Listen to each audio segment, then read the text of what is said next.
Aziz and the Amazing Motorbike Ride by Jamila, Gavin.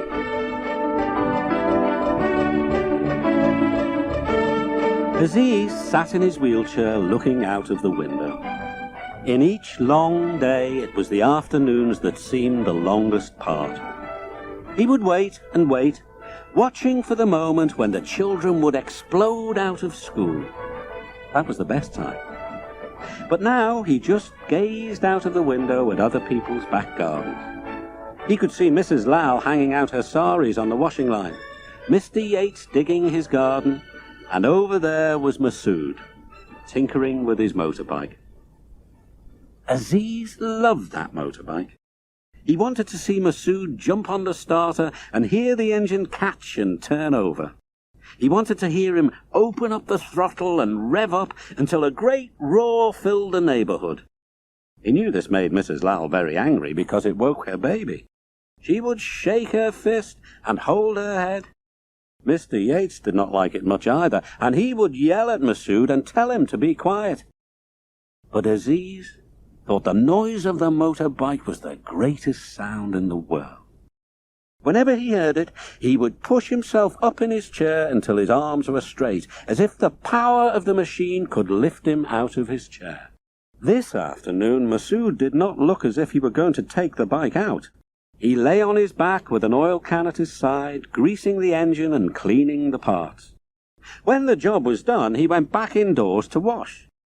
Aziz flopped back disappointed.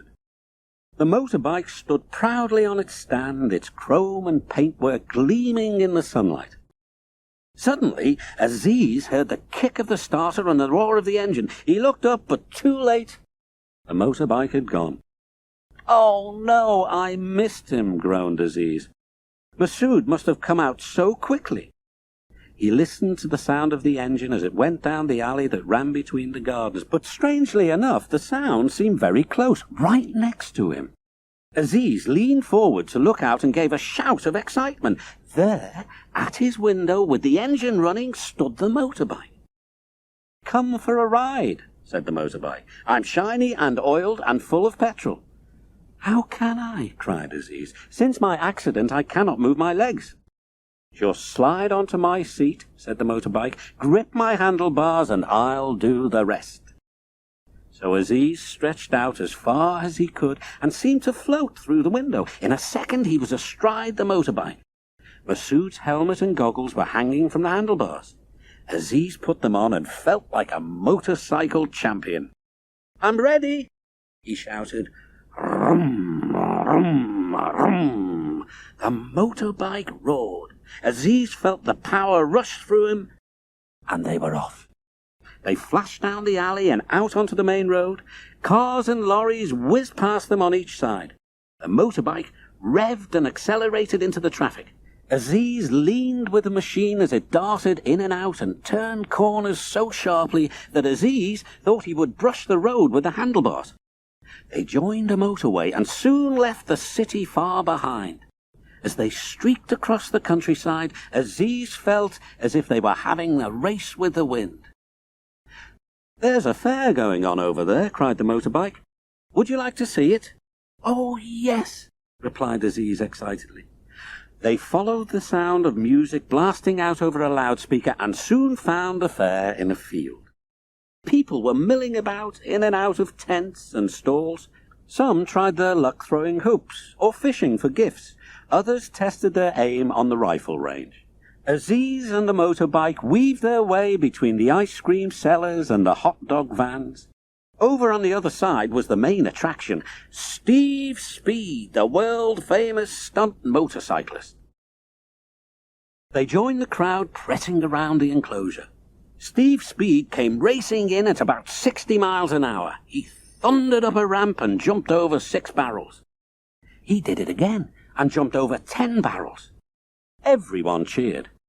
Now there was a wall of fire. Steve Speed drove round the field and accelerated towards the flames. Aziz hid his eyes as he disappeared into the fire.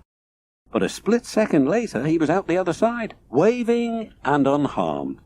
Then he went on to do daring acrobatics.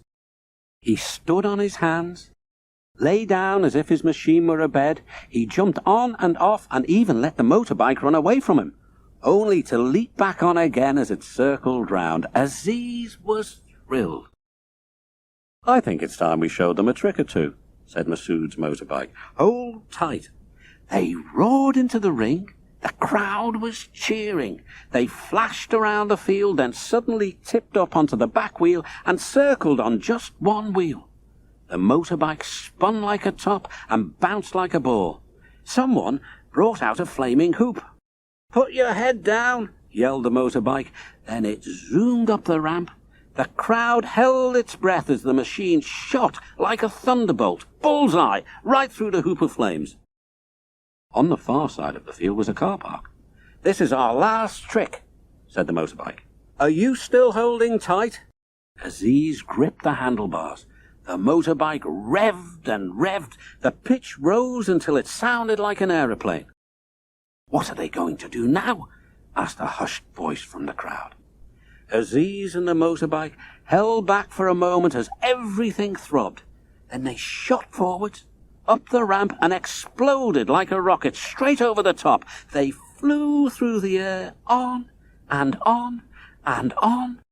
The crowd could not believe its eyes. They flew right over the cars and coaches in the car park, over the fences and hedges, and finally made a perfect landing in the road on the other side. As they turned towards home, Aziz could hear the crowds clapping and cheering wildly. "They've never seen a trick as good as that before, not even from Steve Speed," said Aziz proudly. They sped back along the motorway. It was nearly 4 o'clock. As they reached the high street, school doors were flung open and children came tumbling out. Aziz saw his friends and waved. "David! Jimmy!" he called. "Look at me!" But they did not seem to see him. "They don't recognize me," said Aziz. "It must be the helmet and goggles. Never mind.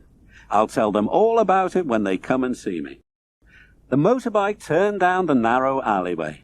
When it reached Aziz's house, it stopped outside his window. "Thanks for the wonderful ride," sighed Aziz happily. "Rum, rum," replied the motorbike. Aziz took off the helmet and goggles and hung them as before on the handlebars. Then he reached up and seemed to float back into his room. Once more in his wheelchair, Aziz leaned back still panting. His cheeks were rosy with excitement. His mother came in with some tea. "Hello, Aziz," she said. "You look pleased about something. Have you just been to the moon?" Aziz laughed. "No, Mother. I've only been for a ride on that motorbike." They both looked across to Masood's garden, where the motorbike stood polished and glinting, just waiting to be off.